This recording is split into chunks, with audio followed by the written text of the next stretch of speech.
अनुभाव अपने दोनों हाथ जोड़ लीजिए और विनय से सिद्ध भगवान के लिए भाव से नमस्कार करेंगे। ओम नमः सिद्धेभ्यः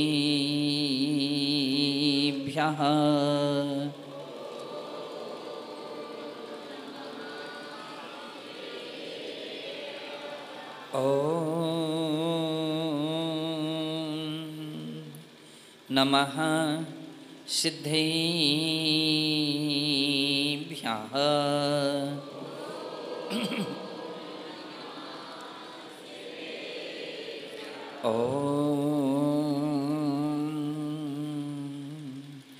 नमः सिद्धेभ्यः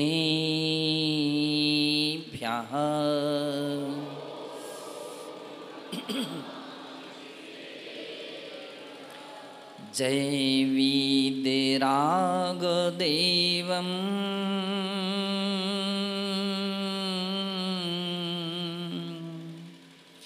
जय जिणवाणी हिय करी मादा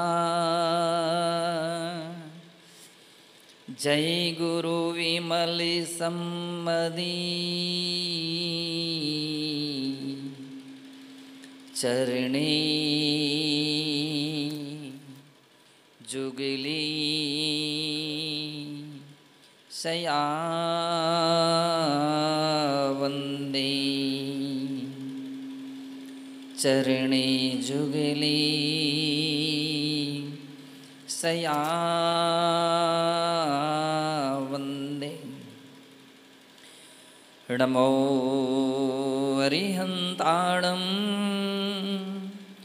नमो सिद्धाणं नमो आयर्याणं नमो उवज्झायाणं नमो लोई सवसाहोणम्।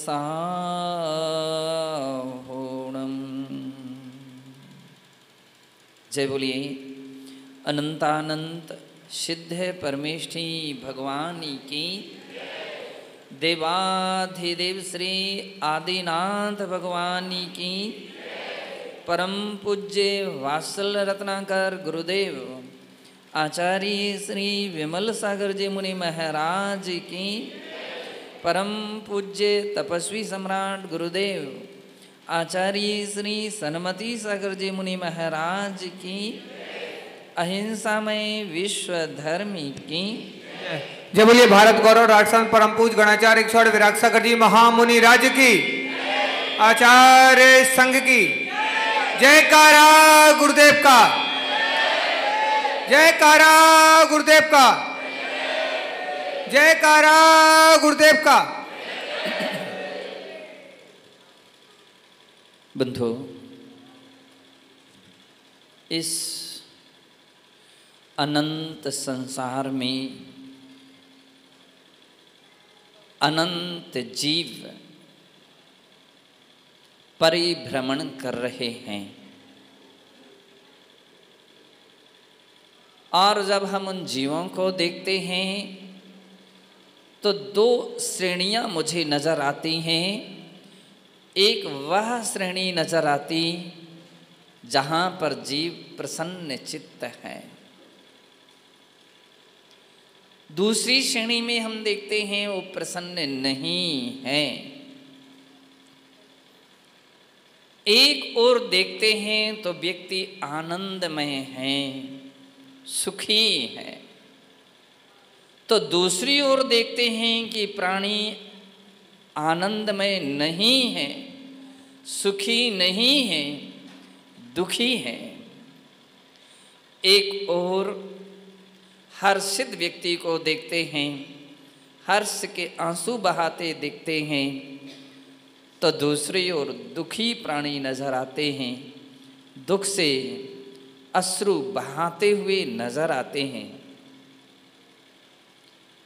एक और हम देखते हैं तो व्यक्ति पालकी में बैठा हुआ नजर आता है, और दूसरी ओर देखते हैं तो पालकी को उठाते हुए व्यक्ति नजर आते हैं।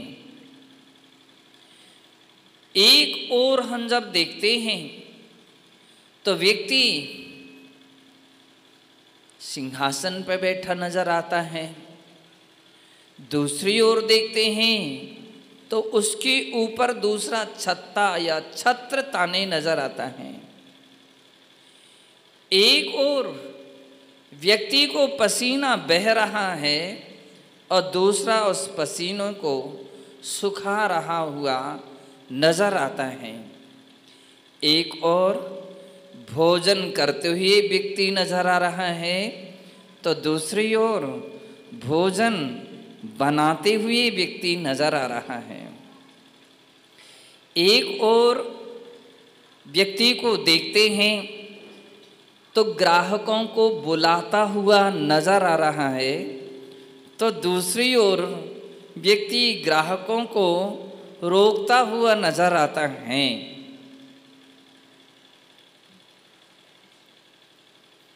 कितना बड़ा अंतर इस जगत में दिखता है। यूं तो कहें, दो हाथ, दो पैर, दो आँख, दो कान, मुख, नाक आदि सभी के पास हैं, लेकिन ये अंतर नजर आ रहा है। और एक ऐसा अंतर नजर आ रहा है जो अदृश्य शक्ति कहीं ना कहीं काम कर रही है। कोई ना कोई एक अदृश्य शक्ति काम कर रही है, और उस अदृश्य शक्ति के लिए किसी ने कहा कि दैविक चमत्कार हैं या प्रकोप हैं। देववादी कहता है कि दैविक चमत्कार या प्रकोप हैं,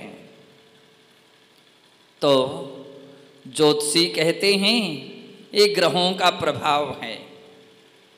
इसके लिए अमुक ग्रह लगे हुए हैं, अमुक ग्रह के कारण ऐसी परिस्थितियां अनुकूल या प्रतिकूल बनी हुई हैं। जब हम किसी तंत्र मंत्रवादी के लिए देखते हैं तो वो ये बोलता है कि अमुक तंत्र का प्रभाव है, अमुक मंत्र का प्रभाव है। कटनी में जब हम लोग पढ़ते थे तो वहाँ प्रातः काल और संध्या काल में कुछ बच्चे ऐसी भी बिजनेस करते थे कि एक लकड़ी में नींबू और मिर्ची को टांग करके निकलते थे दुकान दुकान से, और दुकान वाले जो भी पैसे से उसको खरीदते थे। एक बार मैंने किसी दुकानदार से पूछा कि ये क्यों खरीदते हो, ये किस काम में आएगा, खाएंगे कि शिकंजी बनाएंगे, क्या करेंगे? वो भैया बोले तुम छोटे हो, तुम समझते नहीं हो। मैंने कहा इसीलिए तो मैं कह रहा हूँ कि आप मुझे समझा दीजिए। बोले सुनो, ये नींबू और मिर्ची है, जिस दुकान पर टांग देते हैं उस पर किसी की बुरी दृष्टि नहीं पड़ती और वो माला माल हो जाता है। उनके अच्छा। उस बेचने वाले से भी एक दिन मैंने पूछ लिया क्यों जी, इसका क्या प्रभाव है, क्यों बेचते हो? तो उसने भी ऐसी ही बात बतलाई कि जिस दुकान पर टांग देते हैं तो बुरी दृष्टि नहीं पड़ती है और दरिद्रता दूर हो जाती है और लक्ष्मी प्रसन्न हो जाती है। अच्छा, कितने टांगना चाहिए? बोले बस एक टांगने से ही काम चल जाएगा, 2 टांग लो तो और अधिक अच्छा है। मैंने कि करीब 10 टांग दें तो? बोले फिर तो कहना है। मैंने कि तुम्हारी लकड़ी में कितने टंगे हैं? उसकी लकड़ी में लगभग 10, 15, 20 जितने भी टंगे थे तो टंगे थे। मैंने कि आप तो रोज टांगते हो, 10, 15, 20 टांगते हो, पता नहीं कितने राउंड लगाते होगे, ये बतलाओ एक कितने में बेचते हो? शायद उस समय 50 पैसे में या 25 पैसे में बिकता था। 25 पैसे में के लिए और टोटल मिला भी दें तो 5-7 रुपये के लिए तुम इतनी मेहनत कर रही हो, 10 रुपये के लिए, 20 रुपये के लिए, तुम्हारी अभी तक दरिद्रता दूर नहीं हुई। बोले अरे बात बंद करो, कैसी बात करते हो? मैंने कि अभी तक लक्ष्मी तुमको प्रसन्न नहीं हुई, और जब तुमको प्रसन्न नहीं हुई, तुम तो बनाने वाले हो, तो दूसरे की दुकानदारों को कैसे प्रसन्न होंगी और उसकी दरिद्रता भी कैसे दूर होगी? बोले बस बातें बंद कर दो। हमने बात बंद कर दी, वो चला भी गया तुरंत। बंधु, कहने का अर्थ ये है कि ऐसी दिग्भ्रांतियां आम जगत में बहुत सारी फैली रहती हैं। व्यक्ति तरह तरह के प्रयास प्रयत्न करता है, लेकिन मूल को भूल जाता है, मूल परिस्थिति को भूल जाता है कि आखिर में ये अंतर क्यों दिखता है। हमने कभी समझने की, जानने की कोशिश ही नहीं की, केवल इतना ही सुना है कि ऐसा ऐसा मुख ज्योतिषी आया तो उसने अपनी ग्रहों की बात की, और कोई मंत्र तंत्रवादी आया उसने व्यंतर बाधाएं वगैरह की, तुम्हारे लोग देव का प्रकोप है। भिंड में जब हम थे तो एक बाबा जी आए थे, वे तो हर व्यक्ति को यही कहते तुम्हारे यहाँ बाधा है, तुम्हारे यहाँ भूत है, तुम्हारे यहाँ अमुक है। मैंने कहा कितने भूत होते होंगे, कुछ तो गिनती होना चाहिए। एक ही गांव में घर घर में तुम कितने घरों में जा चुके? लगभग 100 से 200 घरों में जा चुके, और सभी को उन्होंने यही बतलाया। मैंने कि एक ही घर में गांव में 200 हैं तो पता नहीं कितने घर मकान होंगे। बंधो, ये केवल भ्रम और भ्रांतियां हैं, ये केवल भ्रम और भ्रांतियां हैं। अगर हम किसी से कह दें कि आपको किसी शमशान घाट में रात्रि में जागरण करना है, भोंदे क्या कहोगे? तैयार हो जाओगे क्या? बोले तैयार नहीं होंगे। क्यों? बोले वहां भूत प्रेत घूम रहे होंगे। हम लोग भी बहुत समय तक ऐसे ही सोचते रहे कि भूत प्रेत घूमते होंगे शमशान घाट में, शमशान घाट में भूत प्रेत घूमते होंगे। एक दिन ऐसा प्रसंग आ गया, बिहार चल रहा था हम लोगों का श्रवण बेलगोला की ओर, नासिक के आसपास में थे। अब 2 समस्या थी।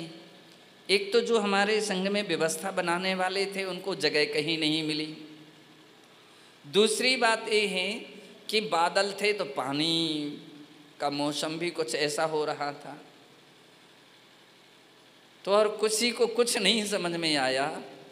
तो एक शमशान घाट था, गर्मी का मौसम था, खुला स्थान भी सभी लोग चाहते थे। रात्रि में उनको कुछ ना दिखा, उनको भी पता नहीं था कि क्या है, उनको मैदान दिखा तो ये स्थान अच्छा है। शून्य सान्य शांत है, यहाँ तो कोई खास, ये ठीक रहेगा। हम लोग सब लोग रुक गया पूरे संग। वो लोग भी चूँकि मौसम ऐसा था तो रोक करके वो दूसरे स्थान पर जहाँ चौका लगना था वो पहुँच गए। एक दो व्यक्ति हमारे यहाँ रुके थे। शाम को रात्रि में बरसा पानी, तो एक व्यक्ति ने हमारा तखत एक कमरे में रख दिया। वो भी सो गए, हम भी सो गए। रात्रि में कुछ देर के बाद मैं उठा तो मैंने देखा यहाँ तो कोई कपड़े से टंगे हैं। कपड़े टंगे थे वहाँ पर, किसी के रहने का स्थान है। मैंने देखा कि वहाँ कुछ धनिया वगैरह भी पड़ी थी, चावल वगैरह भी पड़े थे। मैंने कि शायद कोई मंदिर हो, तो और तो कुछ नहीं दिखा। ऐसी ही कुछ सामग्रियाँ नज़र आई। पानी बरसने के बाद रुक गया था तब, तो खिड़की से हवा आ रही थी। कि ये अच्छा स्थान है, तो मैंने तखत को और खिसकाया, खिड़की के सामने किया, तो खिड़की के पीछे एक अर्थी जल रही थी। तो मुझे लगा कि शायद ये वैसी अग्नि जल रही होगी, लेकिन समझ में आ गया ये अर्थी जल रही है। इतने में एक व्यक्ति और आ गया, हो उसको भी जगह नहीं मिली। जैसा भी उसने कहा, महाराज क्षमा कीजिए। यानी क्या बात है, अब सुबह बतलाएंगे, अभी नहीं बतलाते। मैंने कि बतलाओ तो सही, क्या बात हो गई? सुबह बतलाऊंगा। अब वो बात ऐसी थी, मैंने उसको उगलवाई, बतलाओ तो सही क्या बात है? शमशान घाट है, शमशान घाट है। मैंने कहा ठीक है, जाओ। हम तो आराम से लेट गए। मैं सोच रहा था अब कोई ना कोई आएगा, अब कोई ना कोई आएगा, अब कोई ना कोई आएगा। सुबह हो गया, कोई नहीं आया। लोग कहते थे, मैंने कि शमशान घाट में भूत प्रेत होते हैं, तो एक भी नहीं आया। हम एक बार संभवतः मन की एक गांव है, कहाँ, कुंवरपुर के आसपास में, तो वहाँ एक मन के गांव था। उसके जंगल में कुंद सागर जी उस समय साथ में थे। तो शाम हो गई और रात्रि विश्राम वहीं हुआ, और योग ऐसा रहा कि वह भी शमशान घाट था। वही शमशान घाट। उस समय गोकुल चंद जी, छुल्लक जी, विजेंद्र सागर जी साथ में थे। तो बोले कहाँ महाराज रुक गए? ये रुकने का स्थान था। अब हमारी सामायिक के बात बतला रहे हैं, तो मैंने कि क्या बात है? शमशान घाट में रोक दिया। हम लोग ये स्थान पसंद आ गया। ठीक है, सो आप तो रुके, अब रात में कहीं नहीं जा सकते। मैंने वहाँ पर भी देखा शायद कोई आएगा। आम लोगों की धारणाएं रहती हैं, ये भ्रम और भ्रांतियाँ रहती हैं कि शायद कहीं किसी का एक्सीडेंट हो गया है तो वहाँ कोई बैठा ही होगा वो आदमी, तो कहीं किसी की आत्महत्या कर ले तो बैठा ही होगा वहाँ। बंधो, भूत बनना भी इतना आसान नहीं है। प्रेत बनना भी इतना आसान नहीं, उसके लिए भी तो पुण्य चाहिए, देव आयु का बंध होना चाहिए, तभी तो वो बनेगा। और बन जाए तो इतना आसान नहीं कि वहीं बैठा रहे, ये भी बड़ी बात है। मैं जो बतला रहा था, कैसे लोगों की कितनी कितनी प्रकार की धारणाएं रहती हैं, और उनके कारण से व्यक्ति दिग्भ्रमित रहते हैं। कमाई करने वाले केवल इन नाम से, इन सब बातों से पैसे कमाते हैं और अपना आजीविका चलाते हैं। लेकिन जब हम जिनवाणी के पन्नों को खोलते हैं, शास्त्रों को खोलते हैं, तो समझ में आता है कि वास्तविकता में व्यक्ति का पुण्य और व्यक्ति का पाप ही व्यक्ति के जीवन में अपना असर डालते हैं, अपना प्रभाव डालते हैं। ना नींबू डालता है, ना मिर्ची डालते हैं, ना कोई अन्य प्रकार के देवी देवता डालते हैं, ना कोई तंत्र मंत्र डालते हैं, ना किसी की दृष्टि असर डालती है, प्रभाव डालती है। तो व्यक्ति का पुण्य और व्यक्ति का पाप ये उसके जीवन में प्रभाव डालते हैं।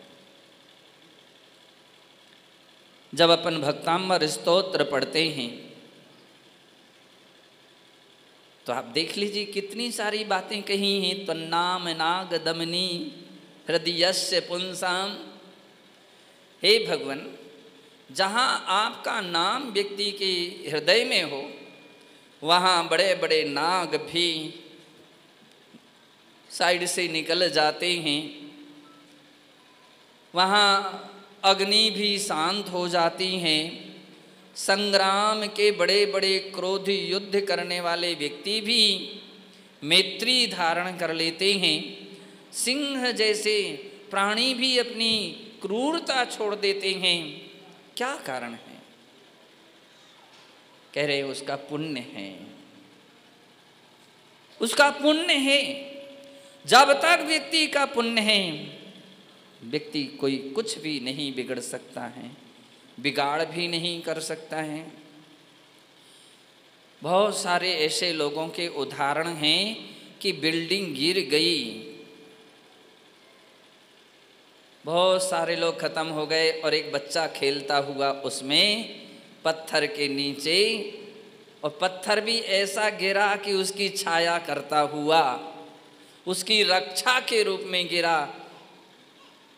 बंधु प्रसन्न चित्त रहा।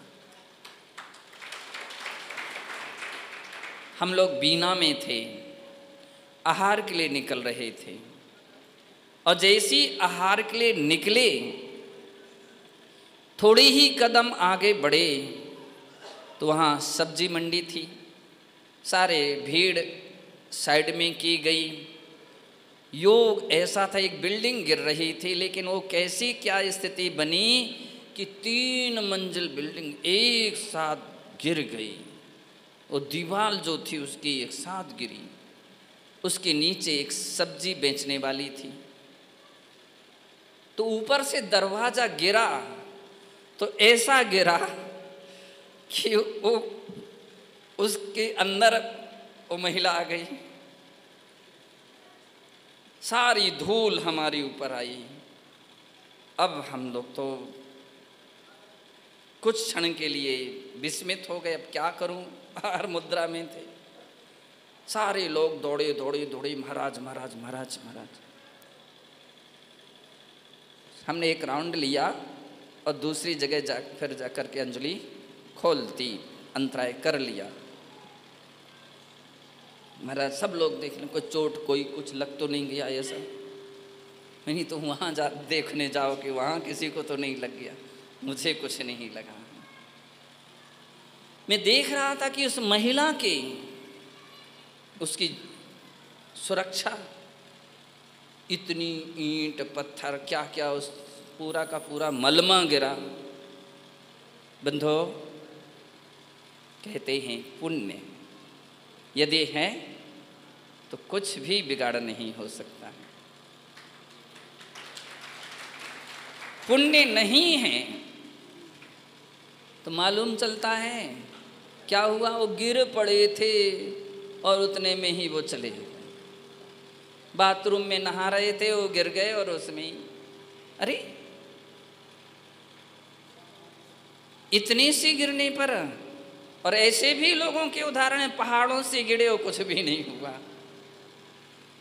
बंधो, धर्म यही शिक्षा हम सबको देता है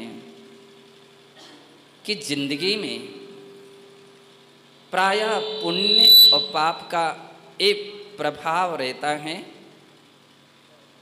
इसलिए तीर्थंकर भगवान महावीर स्वामी कहते हैं और कुछ मत करो, पाप का त्याग करो, भगवान की भक्ति करो। पाप का त्याग करो, आपके जीवन में पाप के दरवाजे खुले हैं तो निश्चित हैं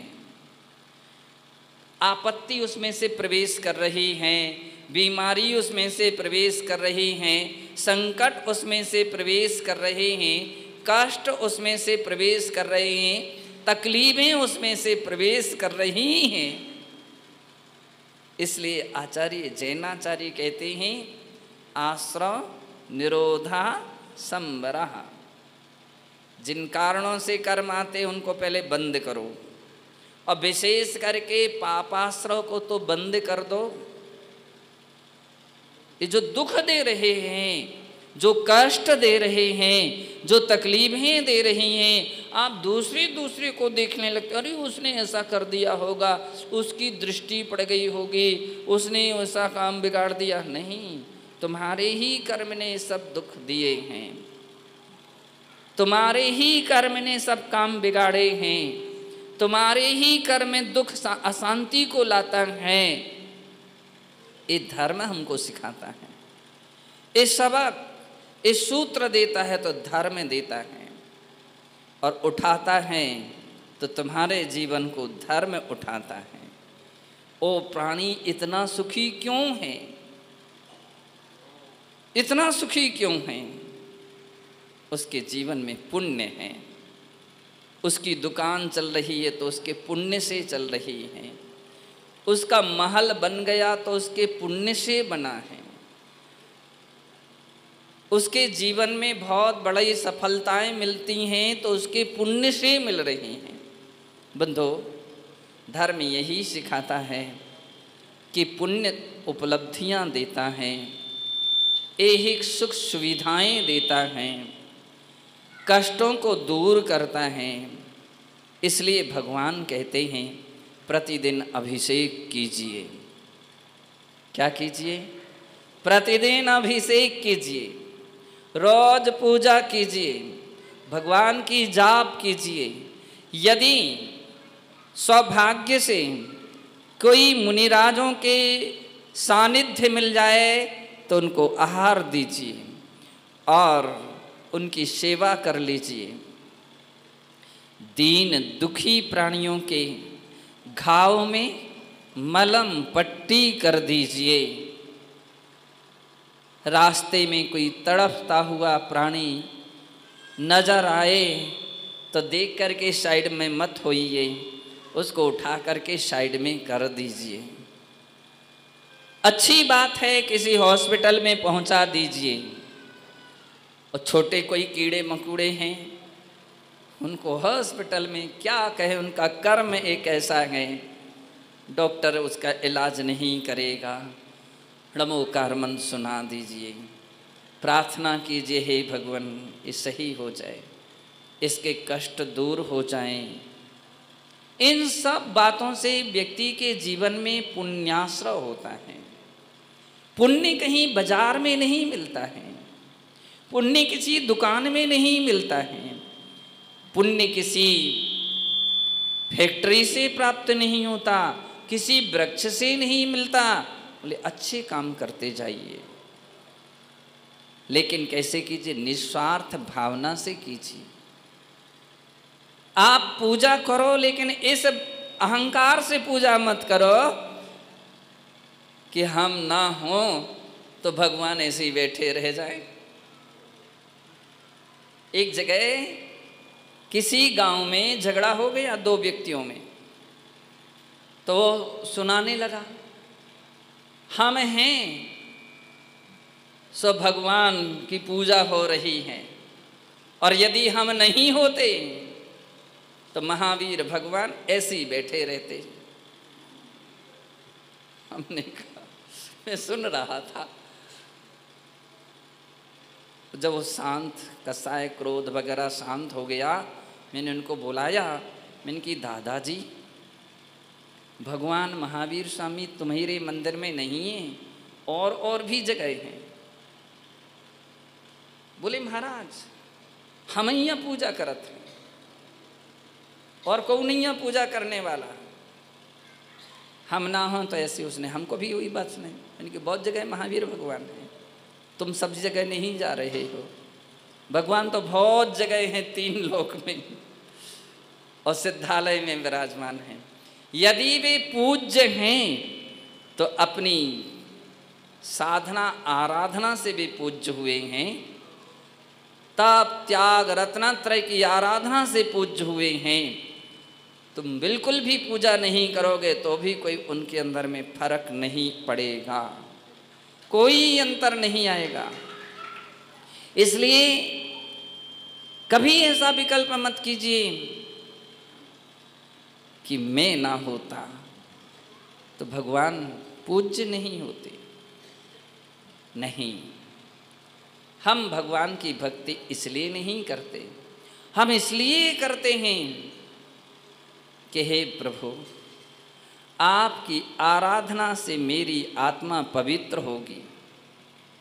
गृहस्थों के लिए आचार्य श्री समंत्रभद्र महाराज रत्नत्रंडक श्रावकाचार्य में लिखते हैं कि देखो आप लोग घर में कितने सारे काम करते हैं,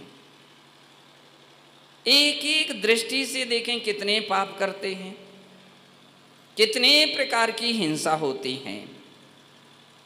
पानी छानते हो तो भी हिंसा है, आग जलाते हो तो भी हिंसा है, बुहारी लगाते हो तो भी हिंसा है, कपड़े धोते हो तो भी हिंसा है, बर्तन मांजते हो तो भी हिंसा है।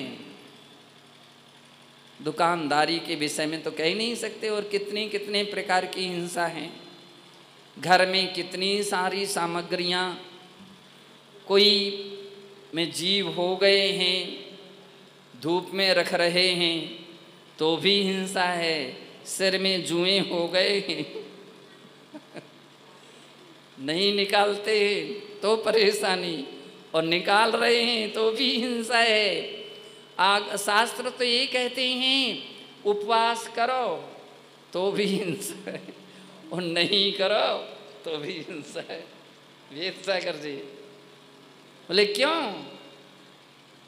उपवास कर रहे हो तो तुम्हारा तो उपवास हो रहा, और तुम्हारे उस आधार पर कितने और जीव थे,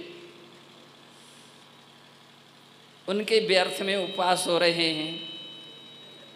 आप तो उपवास करके भी समय निकाल लोगे, और लेकिन उनके तो जीवन ही पूरा हो रहा है।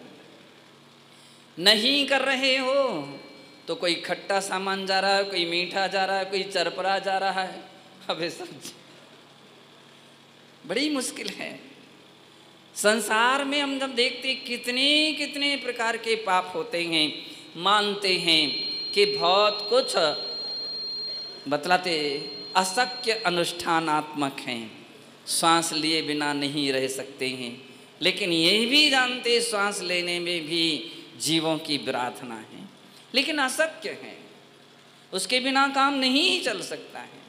भोजन किए बिना काम नहीं चल सकता है, पानी पिए बिना काम नहीं चल सकता है, चले फिरे बिना काम नहीं चल सकता है, हाथ पैर चलाए बिना भी काम नहीं चल सकता है, श्वास लिए भी काम नहीं चल सकता है। ले अशक्य अनुष्ठान, लेकिन जितना शक्य है उतना कंट्रोल करो। तो बतलाते हैं ग्रह करना भी एक हिंसा के विषय में, और झूठ कितनी बोलते हो, कितनी झूठ बोलते हो। मुनि महाराज तो महाव्रती हैं, वे पूर्ण रूपेण झूठ के त्यागी हैं, और ज़्यादा होता है तो मौन धारण कर लेते हैं, कम से कम बात बोलते हैं ताकि सत्य का उल्लंघन ना हो जाए। गृहस्थ तो बात बात में झूठ चल रहा है। झूठ एक पाप है। चोरी देख लो, कोई टैक्स कोई माल, कोई सामग्री, कोई सामग्री अपनी पत्नी से छिपाता है, उनको ना मालूम चल जाए, और कोई पत्नी अपने पति को उनको मालूम ना चल जाए। जब 2000 के नोट बंद हुए तो बहुत सारी महिलाओं की जमा राशि सामने आई, तब मालूम चला कि हाँ कैसी कैसी झूठ और चोरियां चलती हैं। चोरियां भी होती हैं, बाकी कितने सारे पाप हो रहे हैं।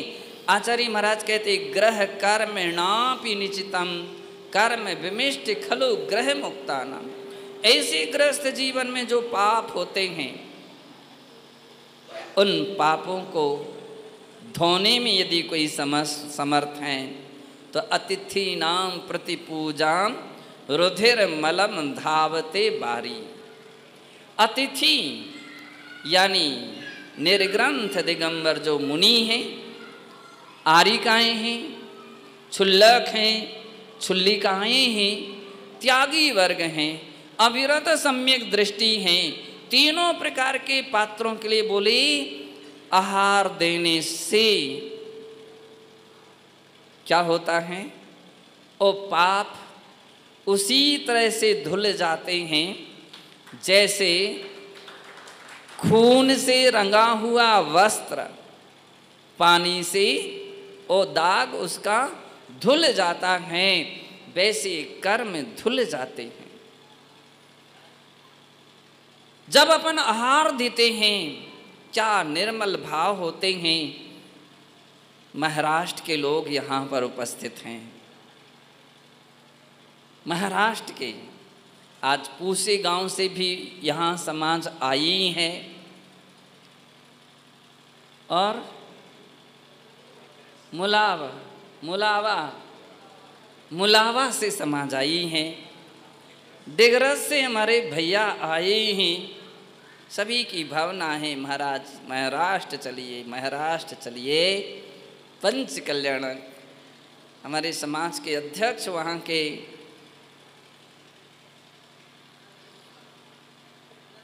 अनंत कुमार जी आए हैं, महाराज महाराष्ट्र चलिए। महाराष्ट्र में एक बात बहुत हमने अच्छी देखी, महाराष्ट्र में और कन्नड़ में, कर्नाटक में, वहाँ के लोग जब महाराजों को आहार कराते हैं दिल खोल करके आहार कराते हैं, बहुत खुश होकर के आहार कराते हैं। और आहार के बाद कहते हैं महाराज खूब साधना करना, खूब रत्नात्रय की आराधना करना। वे बड़ी खुशी के साथ कहते हैं खूब साधना, आहार के समय कहें खूब आहार कीजिए, और वहाँ पर कहेंगे खूब साधना कीजिए। क्यों? क्योंकि उन्होंने इस रहस्य को जाना है, आहार देने से महाराज आहार लेंगे और साधना करेंगे तो उसका 10वां हिस्सा तो अपन को भी अनायास मिलता है। ध्यान रखिए, ये प्रश्न बहुत जगह गांव-गांव में मिलते हो, उत्पन्न हो जाते हैं कि आखिर में महाराजों में ऐसी क्या बात है, कौन सा मंत्र जपते हैं, द्वार द्वार उनकी प्रतीक्षा करता है, कौन सी ऐसी जाप करते हैं। दूसरे समाज के लोगों को तो बहुत आश्चर्य होता है, आखिर में ऐसी क्या बात है कि एक एक घर में पूरे सदस्य के सदस्य खड़े हो जाते, महाराज महाराज नमोस्तु नमोस्तु नमोस्तु, और फिर भी महाराज बढ़ते चले जाते हैं। बोले ऐसी क्या बात है? ऐसा आपने आज तक कहीं नहीं देखा होगा। बहुत सारे लोग निमंत्रण की इंतजारी में रहते हैं, और दिगंबर मुनिराज निमंत्रण की इंतजारी तो बहुत दूर की बात है, कोई निमंत्रण भी दे तो उसको स्वीकार नहीं करते हैं, स्वीकार नहीं करते हैं, और आप कह दो तो उसके घर में जाते भी नहीं हैं। इसलिए चौके वाले ध्यान रखियो, कभी कहना नहीं महाराज हमारे चौके का ध्यान रखियो, नहीं, बस इतना कहते रहो, कोई दिक्कत नहीं है। 4 दिन हो गए हमारे चौके में, चौका लगा रहे हैं, बड़ी खुशी है, आनंद है, सबको आहार दे रहे हैं। हाँ, खुशी प्रकट करते जाओ, हम सुनते रहेंगे। और कहीं ये कह दिया हमारे चौके में आ जाइयो, तो दूसरे बगल के कोई सुन ले और पहुंच गए तो देख लो, वे कह गए थे इसलिए महाराज गए हैं, हम भी कल कह करके आएंगे। और नहीं गए तो महाराज उनने कही थी, सुन के चौके में चले गए, और हमने कही सो हमारे चौके में आई ही नहीं। क्या बात है, हमसे कौन सी नाराजी है। तरह तरह की बात कर सकते हो। ध्यान रखिए महाराज लोग एक कभी भी विकल्प नहीं करते हैं, निमंत्रण स्वीकार नहीं करते, उद्दिष्ट आहार नहीं करते हैं, रत्नत्रय की आराधना करते हैं। इसलिए कहते हो श्रावक धन्य हैं जो अपने हाथ से आहार दे करके अपने जीवन को गदगद कर लेता है, आनंद विभोर कर लेता है। दान दे मन हर्ष विषेक है। आनंदित होना चाहिए, धन्य हो गया मैं कि आज मुझे आहार देने का अवसर मिला, आहार देने का मुझे एक अवसर मिला। दिवाकर परिवार आज यहाँ पर आए थे और उनके मुख से शब्द निकल रहे थे, धन्य हो गया, आज मैंने आहार दिए हैं।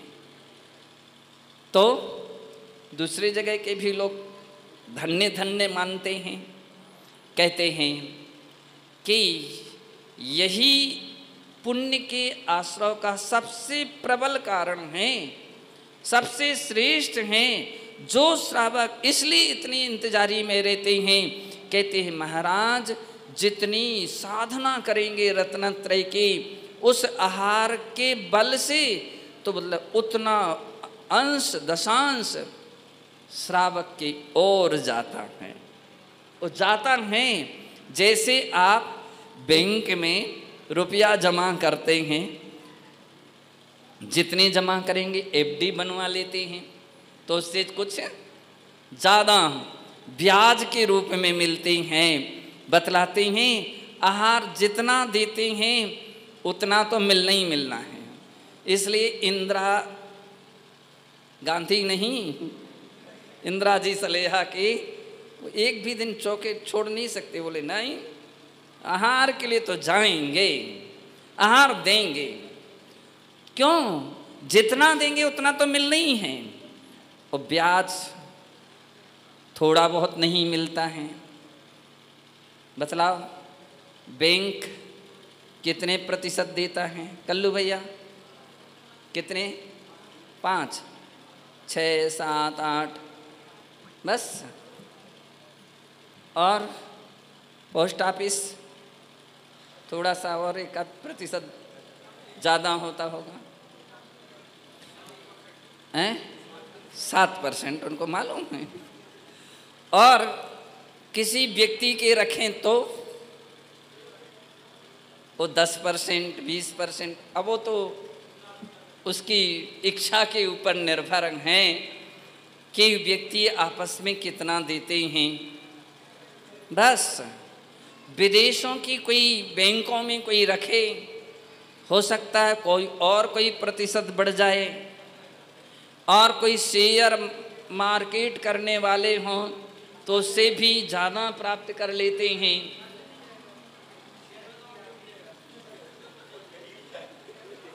मिलता भी तो है। तो बतला रहे हैं कि ऐसा ऐसा बढ़ता जा रहा है। धर्म का खाता मालूम है कितना ब्याज मिलता है? कितना कितना चीकू, कितना बतलाओ? हैं?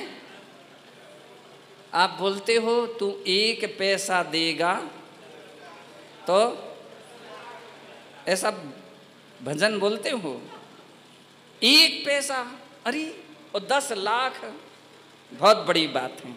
धर्म इससे भी ऊंची बात कह रहा है। आचार्य महाराज कहते हैं क्षितिगत बटमेव बीजम पात्र गतम दान में मल्पमपि काले फलतिच्छाया विभवम बहुफलमिष्टम शरीर भृताम। एक ग्रास आप आहार देते हैं, एक ग्रास एक बीज के बराबर है। कौन सा बीज? बट वृक्ष का बीज। अपने यहाँ बरगद लगा है, बरगद का जो फल, एक फल में कितने बीज होते हैं? दिनेश गिन सकते हो आप? कभी गिने क्या? सुकमाल जी ने तो गिने होंगे। एक बट के वृक्ष के बीज में, यानी एक फल में कितने बीज? अनंत जी नहीं गिन पाते अपन लोग। कभी गिनना कितने बीज होते हैं, गिन नहीं पाते हैं। एक फल के बीज नहीं गिन पाते हैं। पूरी बरगद में कितने फल, तो फलों को ही अपन नहीं गिन पाएंगे। और फिर सबके बीज एकत्रित करो एक साल के, और ऐसा वो बट वृक्ष कब तक रहेगा? सबसे बड़ी आयु वृक्षों में बरगद की मानी गई है। किसकी मानी गई है?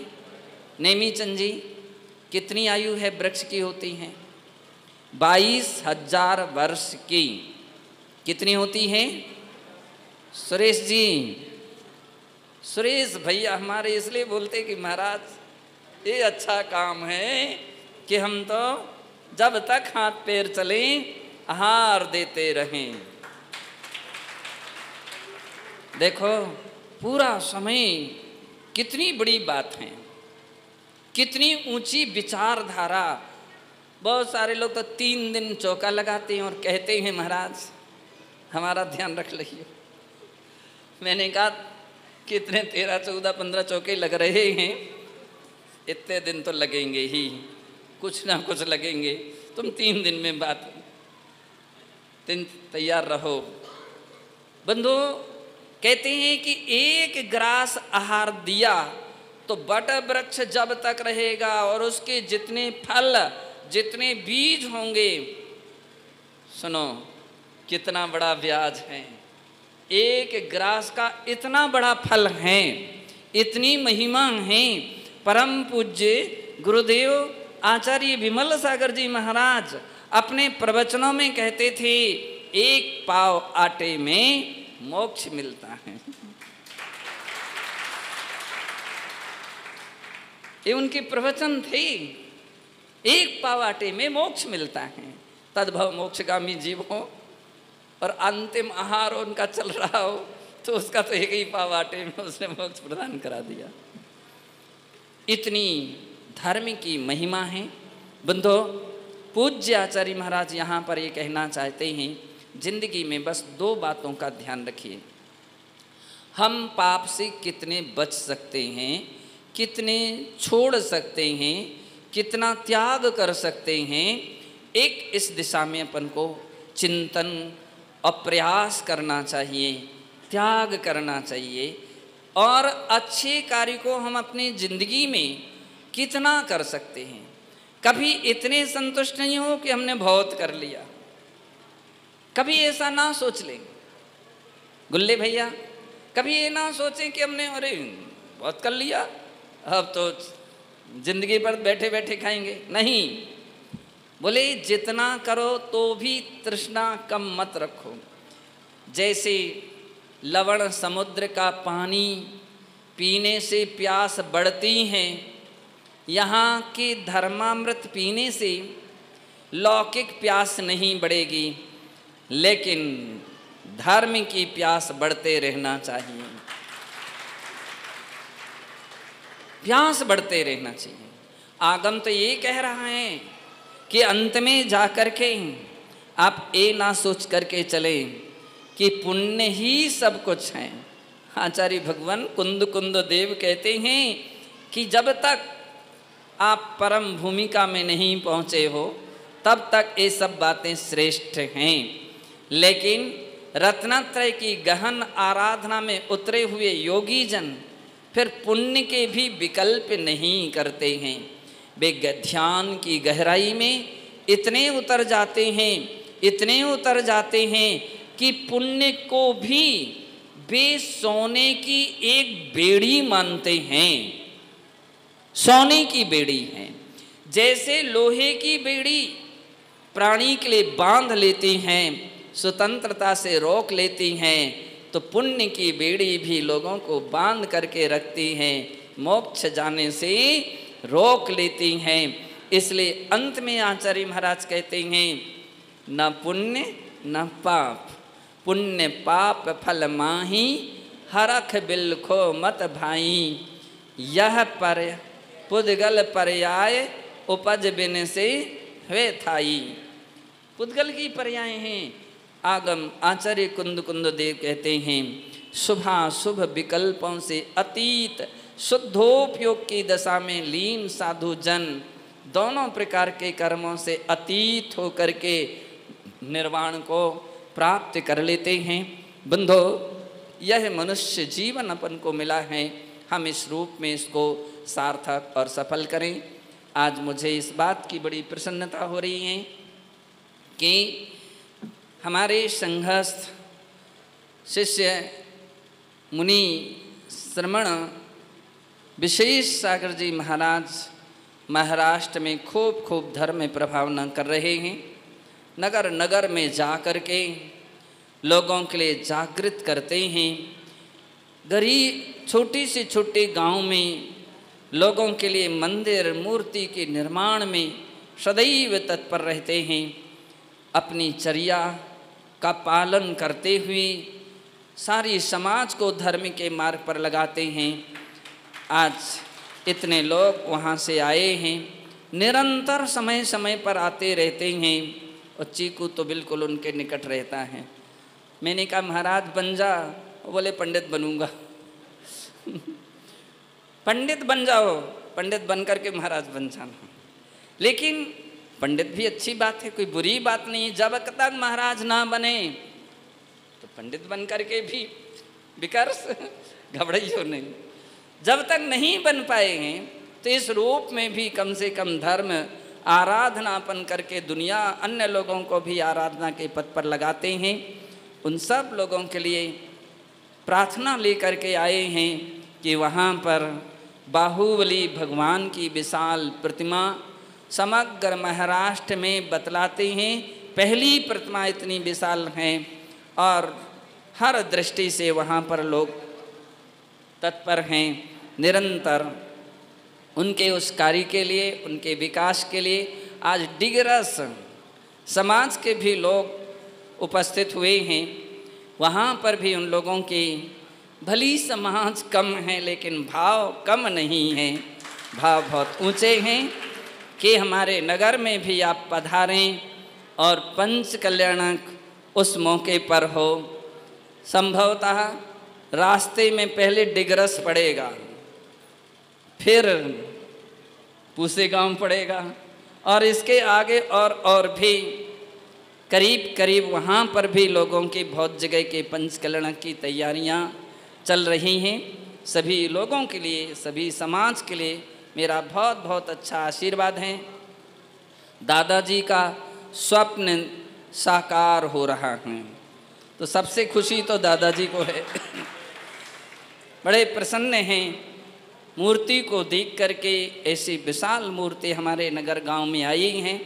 बंदो, धूमधाम से वहाँ की अच्छी तैयारी करें और खूब मेहनत कर लें, खूब अपनी कमर कस लें लंबी यात्रा के लिए।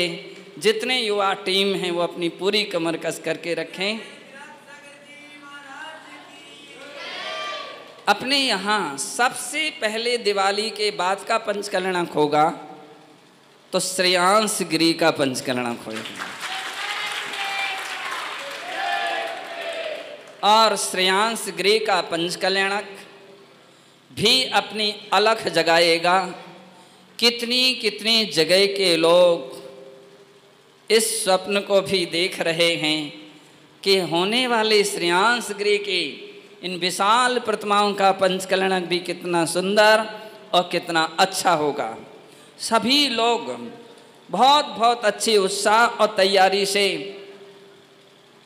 हम लोग चाह रहे हैं कि पहले अपन मजबूत हो जाएं।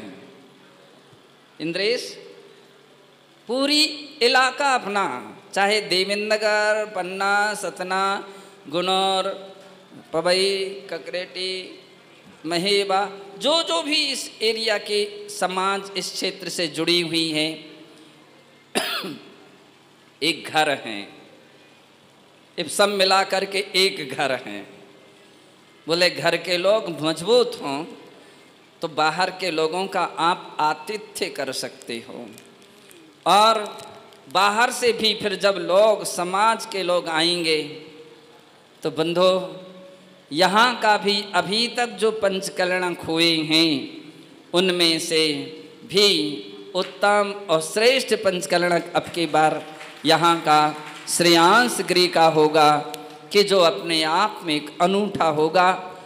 पूर्ण रूपिणी सभी ने एक मन बना लिया है, इसलिए मैंने पिछले बार घोषणा नहीं की थी, मैंने कि और मजबूत हो और मजबूत हो। सभी की दृढ़ता देखी है, और अब तो राजू भैया भी कह रहे हैं कि महाराज तैयार हैं हम लोग। हमारे प्रेमचंद जी और उस कल्लू भैया बोले सब पूरी समाज हम लोग तैयार हैं। और गुनौर, चाहे सुकमाल जी हों, चाहे नरेंद्र जी हों, चाहे जो भी गुनौर समाज हैं, सभी लोग कमर कस के रखें। बंदो जुट जाएं कि अपन लोगों को सबको मिल कर के करना है। तो मुझे लगता है श्रेयांश गिरी भी दिगंत तक अपनी स्मृति रखेगा, और पता नहीं कहाँ कहाँ तक के लोगों को अपनी ओर आकर्षित करेगा, जहाँ पर आकर के लोग अपने जीवन को धन्य मानेंगे, सफल मानेंगे। इसी पुनीत भावना से आज बोले कि वो डेट तो बतलाएं प्रेमचंद जी, डेट बतलाना है। सुनो, तैयारी कंप्लीट रखियो, फिर हमारी डेट कमज़ोर नहीं पड़ जाए। वह नवंबर की 17 तारीख, और एक दिन पहले से सब तैयारियां हो जाएंगी। तो 17, अरे चक्रेश जी, कोषाध्यक्ष जी, कोष मजबूत रखियो। गुल्ले बगरा साहब, नवंबर की 17 तारीख से आपके लिए पूरी कमर कस के रखना है। 18 तारीख से अपना यहाँ के कार्यक्रम शुभारंभ हो जाएंगे। जिन जिन लोगों को अपनी मानसिकता बनाना है, जिनके भाव हैं, यहाँ पर 20 तीर्थंकर की भी प्रतिमा विराजमान करने की बात आ रही है। विद्यमान 20 तीर्थंकर, 24 के प्रस्ताव थे, लेकिन मैंने कहा 24 हैं, विद्यमान 20 तीर्थंकर नहीं हैं। और 3 मूर्तियों की 6 वेदियाँ बनेगी। 2 वेदियाँ एक मूर्ति की बनेगी, लेकिन वे एक मूर्ति भी 3 मूर्ति के बराबर की होंगी। तो इसलिए 8 वेदियाँ बनेंगी। 8 वेदियों में केवल 8 व्यक्ति चाहिए। अभी तक लोग सोच रहे थे 3 24 यानी 72 व्यक्ति चाहिए। मैंने कहा नहीं, अब केवल 8 व्यक्ति चाहिए, जिनमें उनकी प्रशस्ति में नाम लिखा जाएगा, मूर्ति में भी नाम लिखा जाएगा, और नीचे जो वेदी का हिस्सा रहता है वहाँ पर भी उनके नाम लिखे जाएंगे। केवल 8, ना 9 ना 10, लेकिन 8 कौन से सौभाग्यशाली हैं जिनकी बतलाते हैं धर्मशाला बदल सकते हैं, और भी सामग्रियां बदल सकती, मूर्तियां कभी नहीं बदली जाती हैं और अजर अमर रहते हैं। शाश्वत पुण्य यदि कमाने का अवसर है, अक्षय पुण्य कहा जाता है। जब अपन श्रेयांश गिरी के बड़े बाबा को देखते हैं तो लगता है कि जिसने बनाई होगी कितना पुण्यशाली होगा, और उसकी सत्ता में कितना पुण्य पहुंच रहा होगा। अक्षय पुण्य है। जब जब तक व्यक्ति दर्शन भक्ति पूजा करेंगे वे अपने जीवन को सफल बनाएंगे। तो समिति ने ऐसे 8 वेदियों के विषय में भी विचार किया है और मुझे लगता है वे 8 वेदियाँ भी जल्दी से जल्दी तैयार हो जाएंगी। 1 सप्ताह के अंदर ही 8 व्यक्तियों के नाम जो हैं, जिन जिन के भाव हैं, विचार हैं, आप सब जगह सूचित कर दीजिए। तो इस सप्ताह में उनके 8 नाम जो हैं वो घोषित किए जाएंगे और उनके लिए वो सौभाग्य प्रदान किया जाएगा। यहाँ के इस विशाल सुंदर हाल में वो 8 वेदियों, बड़ी वेदियों के सामने बालकनी में वो वेदियों का निर्माण होगा और सुंदर अच्छी अष्ट प्रातिहार्य सहित परिगल सहित प्रतिमा यहाँ पर विराजमान की जाएगी। जो 2 वेदियाँ एक एक मूर्ति की हैं वे भी बड़ी मूर्ति हैं, सुंदर भव्य मूर्ति हैं और वो भी परिगल सहित मूर्ति होंगी, वो भी विराजमान की जाएंगी। जो भी राशि निश्चित की गई है हमारे इंद्रेश भैया उसकी घोषणा करेंगे। और जिन लोगों की भावना है, एक वेदी में 3, एक अखंड पत्थर पर ही 3 प्रतिमा रहेंगी और ऐसी जो भी लोगों के लिए अपने रिश्तेदार, अपने कुटुंब परिवार जिनसे परामर्श लेना है, एक याद रखिए, पैसा कुछ हो सकता है, सब कुछ नहीं है। अच्छी बातें हैं, पता नहीं कौन से पाप कार्य में लगे वो पैसा कहाँ जाए, उसकी अपेक्षा से धर्म में गया पैसा बोले रिजर्व हो जाता है। तो इसलिए आप ऐसे कार्य करके अपने जीवन को सफल बनाएं। जय बोलिए। आज देवेंद्र नगर के महिला मंडल डबल लाभ मिल गया उसको। मैंने कहा कि महिला मंडल का पुण्य बहुत अच्छा था, बहुत बड़ा पुण्य लेकर के आए और अच्छी भावना लेकर के आए कि देखो डबल लाभ मिल गया, आहार का भी लाभ मिल गया, अनायास लाभ मिल गया और आज पूजन का भी लाभ मिल गया।